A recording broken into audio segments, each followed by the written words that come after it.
estamos de retorno, son ya las 16 horas con 35 minutos, lo anunciado es deuda. Lo habíamos mencionado en el inicio del programa que teníamos una invitada especial.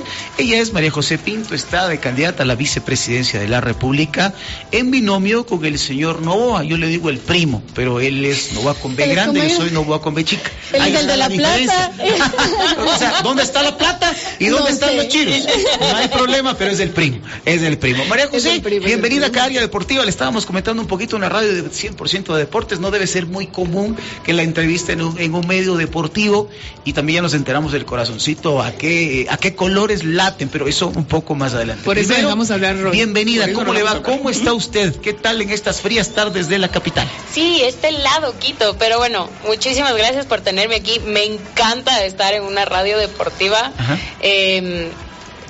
Durante el colegio lo que escuchábamos en las tardes en el bus eran radios deportivas, así es que me hace muchísimo acuerdo a mi época del colegio, y feliz de estar con ustedes y compartir. Aunque son la mayoría varones nada más, ¿sí? Acá tenemos mucho, pero tenemos damas, como te das cuenta en este programa, ya estamos equitativamente, 2 damas y 2 varones, ¿no? La mayoría son hombres en esta radio, ¿vale? Pero también tenemos damas. Aquí tenemos en general, hace poco tiempo recién hay mujeres en el área preparatoria. Bueno, le cuento una cosa, mi estimada María José. En el cumplimiento de la ley de comunicación, nosotros tenemos realmente en el personal un gran porcentaje de mujeres sin necesidad de acogernos a la ley.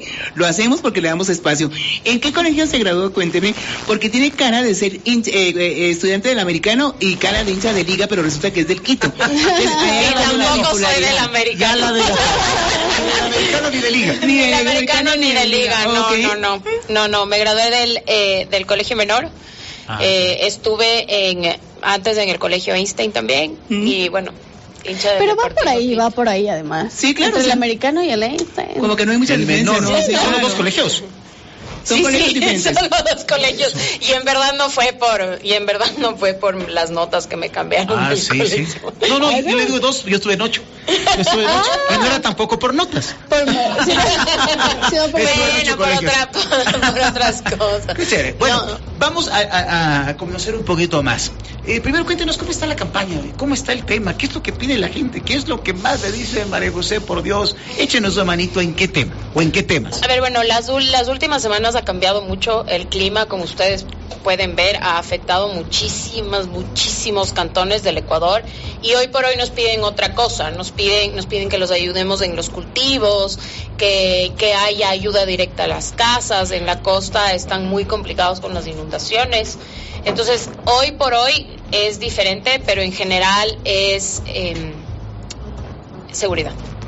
El trabajo hacia seguridad y hacia educación es lo primordial, es lo primero que nos mencionan, y bueno, trabajando muy fuerte para escuchar a la gente lo que necesita. ¿Es el reto más difícil que tiene actualmente el señor Novoa? ¿La seguridad? La seguridad.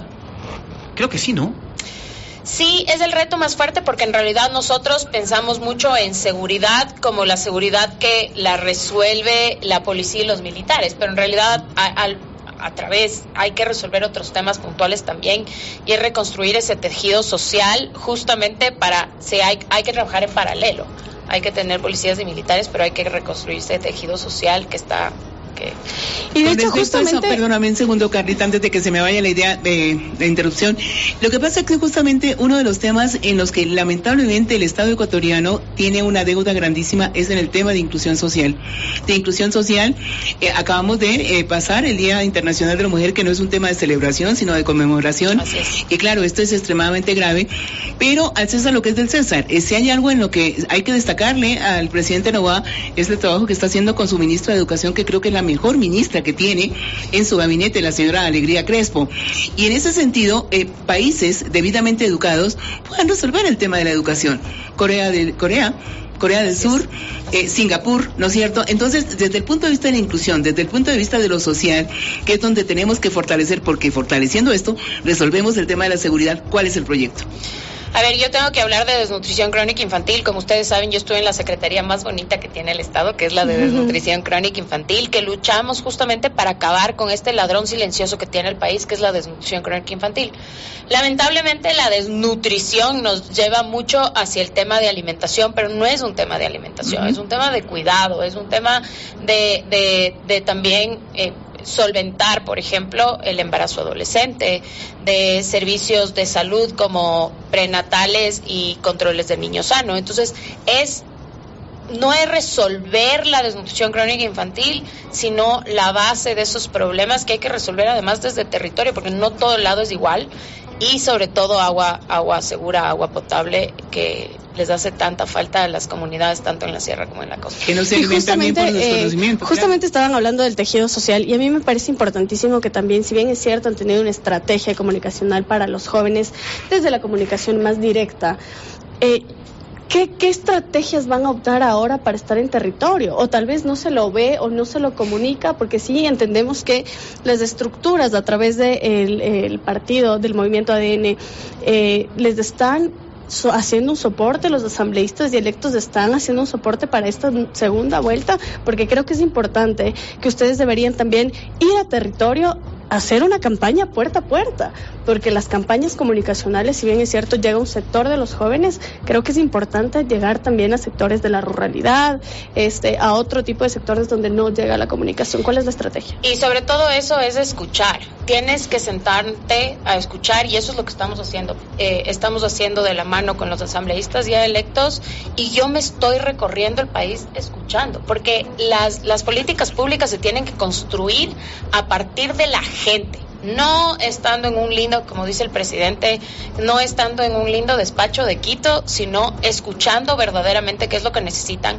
Lo hemos hecho, ya tenemos resultados en esto. Yo dentro de la Secretaría trabajé hacia la inclusión de más niñas en educación, porque cuando las niñas se quedan embarazadas, generalmente salen del sistema educativo.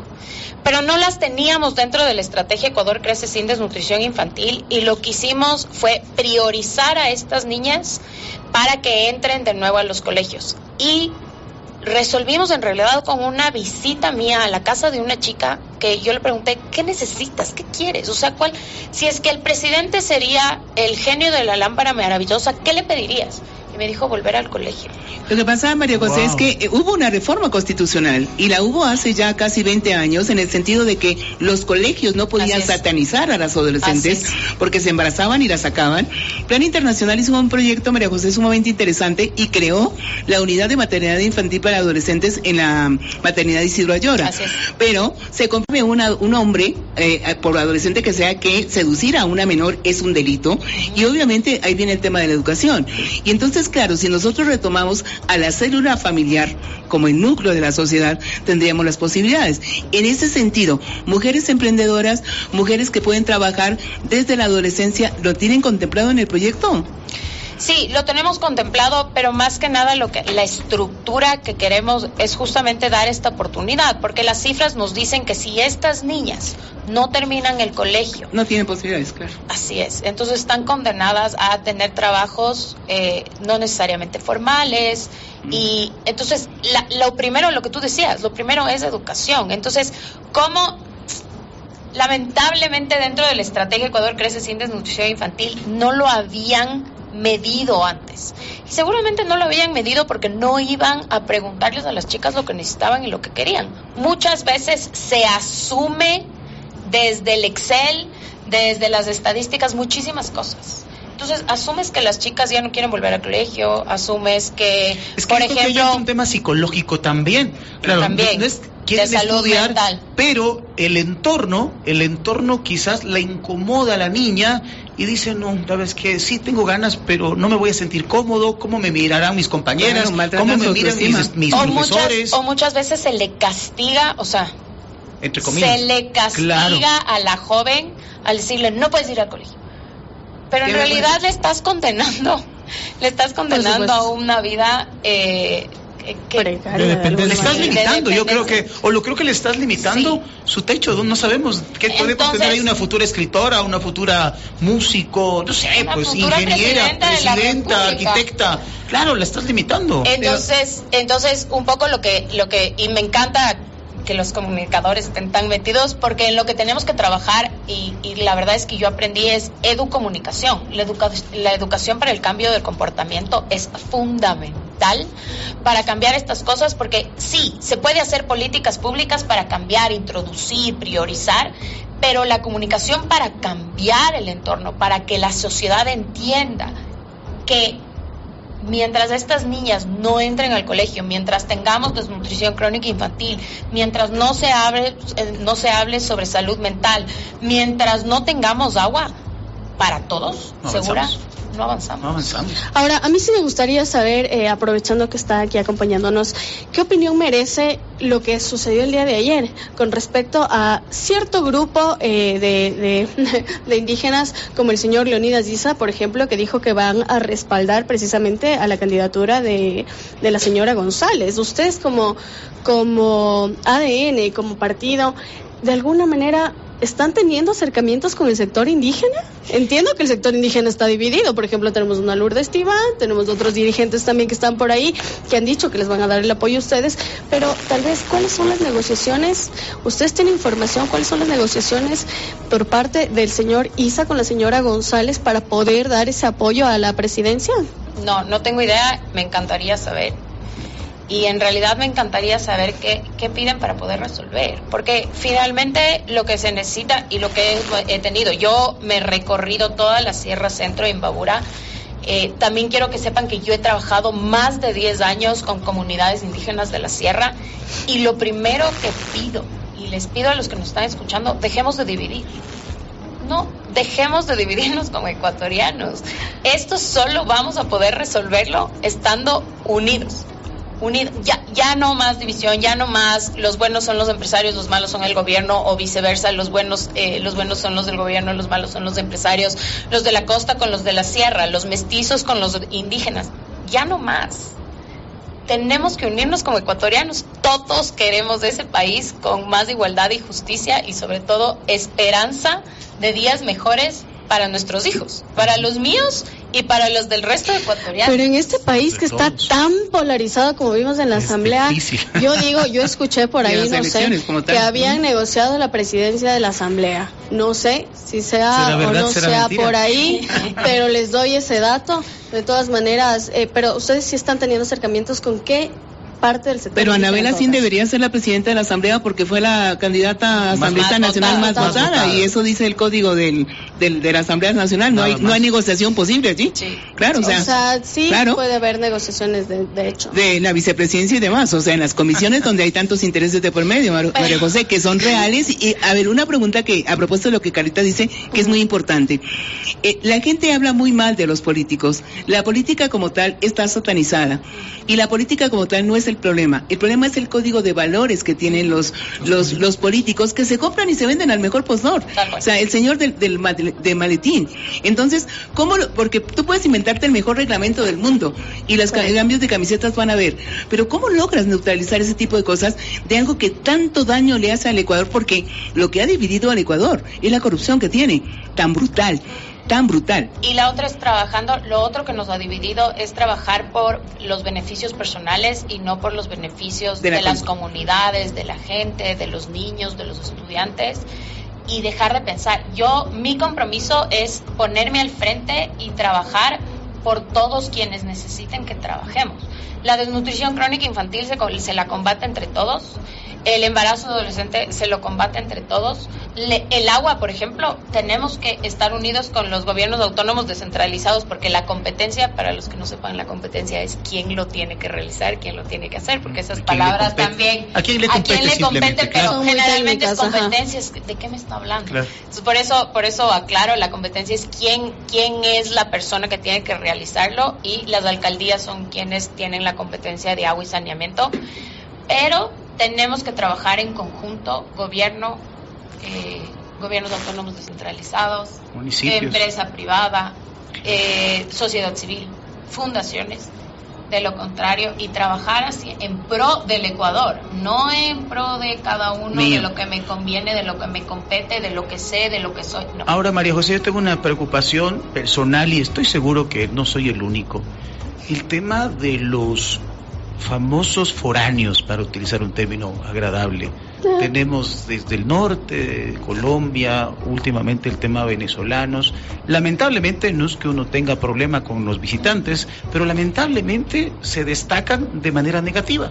¿Qué se piensa hacer con esta gente que a veces cometen un problema o generan un inconveniente y están al otro día un crimen? Y repito, y esto es repetitivo, tenemos allí, ¿qué piensa hacer el gobierno de Noboa al respecto?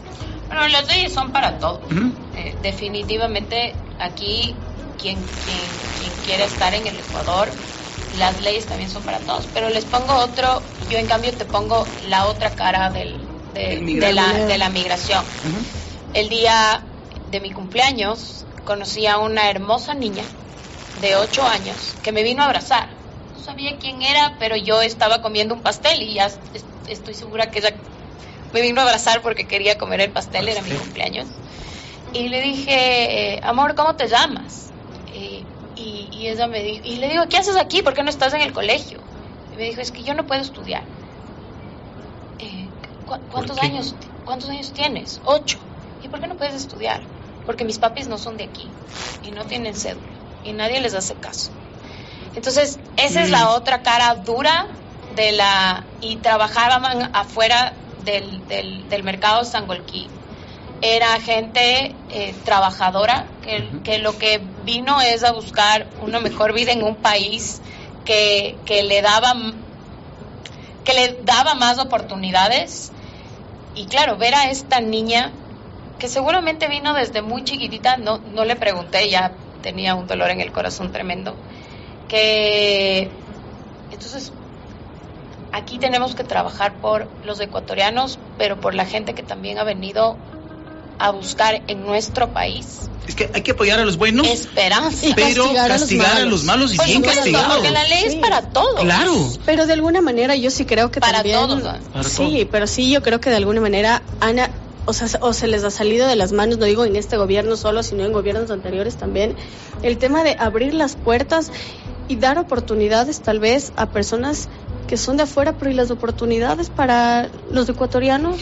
Pero yo les pongo otro, estuve en noviembre en España y el 80% de los ecuatorianos tenemos algún familiar cercano migrante. ¿Así es? Sí, totalmente. Sí, el 80%. Y claro, tuve un conversatorio con jóvenes ecuatorianos, los cuales ya eran, algunos ya nacidos en España.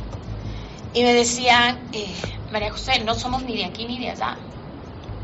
Y nosotros buscamos en este país oportunidades que a nuestros papás no se les dio. Entonces también tenemos que ser empáticos, porque otros países han sido empáticos con nosotros. Porque nosotros también salimos y nuestros familiares también salieron a buscar una mejor vida en otros países y tenemos que pensar en ellos. Aclarando, con respecto a ese tema, no hacer daño. A trabajar. Siempre quiero aclarar que es la gente que quiere trabajar. María José, este es un tema que a mí personalmente me compete porque yo soy colombiana, ¿no es cierto? Tengo nacionalidad ecuatoriana porque mi papá era ecuatoriano y la Constitución me protege como ciudadana ecuatoriana de nacimiento. Pero cuando yo vine a vivir aquí al Ecuador, los malos de la película eran los colombianos, los delincuentes, pero hay que ver cómo los colombianos, incluida Cervecería Nacional, han aportado a la economía del Ecuador. Pero cuando yo estuve en Europa, en España, veía cómo maltrataban a los ecuatorianos, porque la fama de los ecuatorianos en España es que son agresivos, violentos, agresores, femicidas. Entonces, ¿a qué va uno? ¿En ese tiempo o hasta ahora? Hasta ahora. Viaja a Europa, la opinión que la gente tiene de los ecuatorianos en Europa. Vagos, borrachos, sucios, es la verdad. En Estados Unidos, en Nueva York. Entonces, ¿qué es lo que sucede? Uno no puede generalizar, no es correcto, no está bien. Uno no puede generalizar, uno no puede, ¿no es cierto?, defender la ley violando la ley. Porque ¿qué es lo que sucede? Viene un migrante y dice, nos quedamos sin fuentes de trabajo, y resulta que se quedan sin fuentes de trabajo por culpa de venezolanos y demás, porque el patrón paga menos porque legalmente no está constituido. Entonces, claro, la idea es que aporten hacia el país y claro, lo que usted decía, ¿no? Desde la inclusión, desde el trabajo, desde la conciencia, y tendrán que irse los que tengan que irse. como se están yendo de Estados Unidos los que son delincuentes, porque a la hora de los mismos norteamericanos están agotados por la migración, por lo que hacen los mexicanos en California o demás. Ese es el asunto. Pero cuando tú te encuentras con una realidad como una niña de 8 años que no puede acceder a la educación, ¿qué le corresponde hacer al Estado? No al ecuatoriano, al Estado en general. Claro, por supuesto, para proteger sus derechos. Claro. Que es definitivamente fortalecer sus derechos. Y además, yo quiero dejar claro aquí que la inclusión y todo lo que estamos buscando es para los ecuatorianos y para quien ocupe el territorio ecuatoriano. Uh-huh. O sea, porque finalmente eso nos dice la Constitución. La Constitución te dice que el estudio es un derecho. Entonces, hay que resolver para los ecuatorianos, pero hay que resolver para estas situaciones también, porque todos hemos tenido familia migrante que la ha pasado mal en países donde no necesariamente la han recibido, y los ecuatorianos somos gente de verdad buena, de corazón. Así es. Que sabemos lo difícil que es migrar. Entonces, queremos que a nuestros hermanos, a nuestra familia, a nuestros tíos que han migrado le traten bien en otros países. Nosotros también tenemos que tratar a los migrantes que quieren venir a trabajar. Aterrizando ese concepto de la inclusión, siempre se habla de los proyectos macros, el Producto Interno Bruto, los proyectos marcos de inversión extranjera, pero no se habla de los proyectos micros.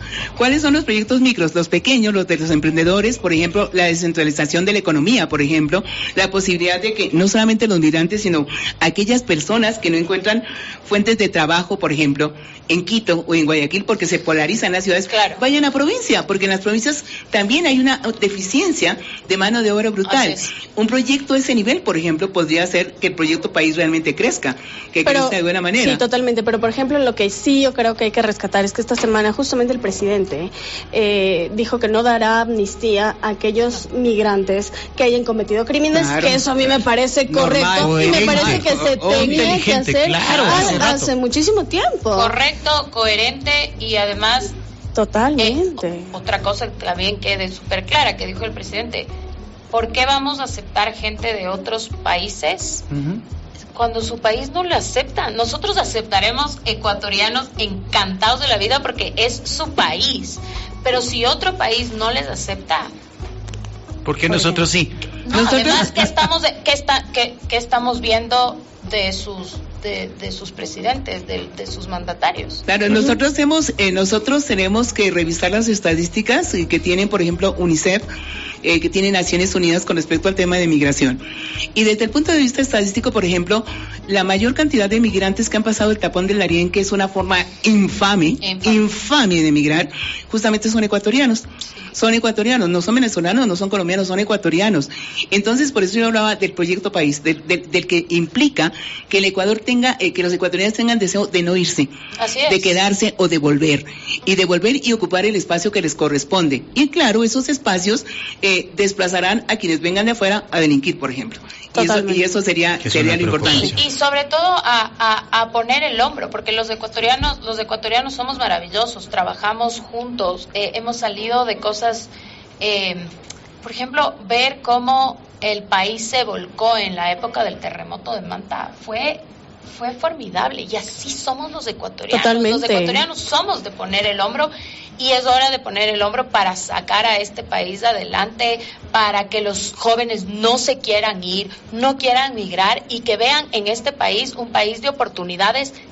Y tenemos muchísimas oportunidades. Ahora, yo creo que para finalizar también sí me gustaría, el día de hoy el presidente Daniel Noboa aseguraba que evitará el narcoestado. Justamente en Esmeraldas decía el día de hoy, ¿cómo va a evitar el narcoestado? Para ser súper puntual, ¿no? Porque ya con el tema de la corrupción, que es fuerte. A ver, es corrupción, pero yo te voy a hablar desde el área social. En el área social, cuando nosotros hacíamos proyectos de vida en los colegios, muchas veces les preguntamos qué quieren ser y nos salen policías, militares, doctores, pero muchos también quieren ser el del barrio, que es ¿quién es, amor? Sí, es el del barrio que tiene el carro y tiene la casa y no. eso no puede ser lo que los chicos quieran ser, y eso es lo que hay que corregir, y corregir desde abajo. Hay muchas cosas que hacer en temas de seguridad, con la UAFE, sí, de acuerdo, pero tenemos que empezar a trabajar desde abajo para que nuestros niños y nuestros jóvenes no quieran ser parte de las bandas, sino que quieran ser policías, militares, que eso doctores. Se convierte a través de la educación, ¿no? De la educación, previniendo la desnutrición crónica infantil. No me voy a cansar de decir esto.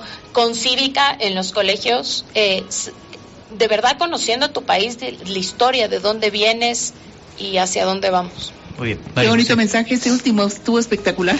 Muchísimas gracias por su tiempo, por regalarnos unos minutos aquí en Área Deportiva 99.3 de FM. Cuando tiempo. guste acá, las puertas abiertas. Solo al final, también es futbolera, si le gusta el fútbol, si apoya la selección. Es hincha del Quito, que te lo diga, le queda. ¿Juega fútbol? Claro que juega. También juega fútbol. Hay que invitarle un día a jugar con nosotros. Me lesioné el año pasado, tuve una lesión, me caí bastante feo y a mi edad. Cuando no se cae. ¿En qué posición? ¿Dentro de la cancha? 5. 5. Vea, número 5, vean. Muy bien. Felicitaciones, claro, hay que hacerle. Todos 7. Yo creo que eso sería importante también. Juega 5, juega de 7. Juego de 7. No, y en verdad el número que tenía juego de 5, pero el número en mi camiseta siempre fue el 7. Entonces es chévere. Hasta por cábala. Ya queda el 7, marca. Yo creo que sería importante también como un mensaje final que les puedas dar a quienes te escuchan. Cómo los simpatizantes que quieren aportar, que quieren apoyar a la campaña, pueden unirse a ustedes a través de dónde, cómo, cuándo. No sé. Bueno, síganos en nuestras redes. No estamos, o por si acaso ahorita, para que quede clarísimo a todo el mundo, por si acaso el CNE, no estamos en campaña. Ajá. Estamos en conversaciones, estamos escuchando a la gente, seguiremos siempre escuchando a la gente. Pueden contactarnos a mi página, a mis redes sociales, si quieren unirse a la campaña. Pueden también ir a todas las sedes de ADN que hay. Y por supuesto seguir trabajando por un Ecuador con esperanza, pero sobre todo igualdad y justicia. Dice nuestro coordinador, es la niña Moy de ADN. Niña Moy, como juega niño Moy de 5 en el Chelsea, sí, entonces es la niña Moy de ADN. Gracias. Muy bien. Muy gracias por su visita. Gracias y éxito. Pausa.